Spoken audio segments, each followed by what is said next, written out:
to our time of review. Our goal during this session is to solidify what we've read and put it back into the story arc of the Bible. So one of the things you see from this last week's reading is Israel has developed into a culture of complaining. They complain about everything. They are cultural complainers. You see, they complain about the food. They remember and long for the food of Egypt.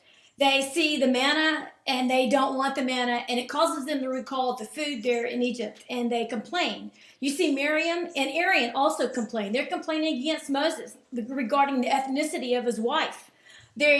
As a result of their complaining about the ethnicity of his wife, and in fact, they think, well, God should speak to us just like he does Moses, and God calls them out. And as a result of their complaining, Miriam is put outside of the congregation of Israel, and she's contained for 7 days. And so I wonder how that complaining paid off for her. You also see that the 10 spies that sent out among the 12, they come back and they complain. They complain about the giants that are in the land. They come back and they communicate what they've seen, that it's beautiful, it's lush, but those giants in the land. And as a result of their complaining, it leads all of Israel to complain as well. So it becomes a culture of complaining. Not only that, you see other complaining develops throughout their culture. Many complain, if only we had died in Egypt. If only we had died in this wilderness. So what they're saying is death is better than this. I mean, they're looking at their circumstances, and they're assuming that death has to be better than what they're experiencing, even though God is in their midst. You see that some of the Levites complain, and this is a result of Korah's rebellion. Because in fact, what he complains and he says about what happened in the past, he said, if we could just go back to Egypt where there was a land flowing with milk and honey. Never mind, it was a place of captivity. And never mind, it wasn't a place of milk and honey. And so his complaining leads to more complaining. And as a result of his complaining, God has the earth open up and swallow he and his entire family. And not only that, 250 complainers as well perished when God called fire from heaven as they were offering incense to the Lord. Then you have other complaining that takes place. And it's interesting about all this complaining.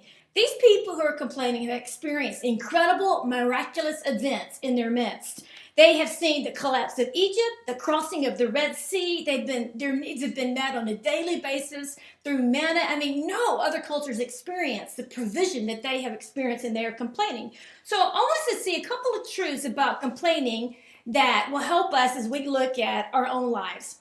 Altered people are altered people. Altered people recognize that their great need, that they are broken and rebellious people. Anything that God does for them is because God is gracious and God is merciful. So what you see with altered people is they understand their rebellion. They cling to the hope that's found in the sacrificial system, that one day one is going to come whose blood is going to be shed on their behalf. And in faith, they offer that sacrifice to the Lord, and their sins are covered for that time. And so what you see is altered people are grateful people. They're grateful for God's gracious goodness and his provision of atonement. Next, you also see that people are prone to forget their altar life. And you see this here when God tells Moses to have the people make tassels of blue, sew them on the corners of their garments. And the reason being is when you look down, you see again and again the reminder that God has made provision for you, and it's a constant reminder not to follow the harlotry of their own hearts. And so anywhere they go, they have a constant reminder, I'm not going to complain. Why? Because of God's great promises and God's gracious presence in our midst.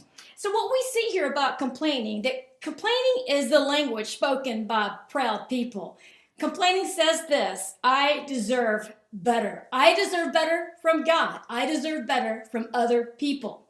So what you see here in these passages, the Apostle Paul actually uses to instruct an immature group of believers there in Corinthians, to talk to them about the power of complaining and how it brings the wrath of God, because God is gracious and merciful. It totally misrepresents him to the people.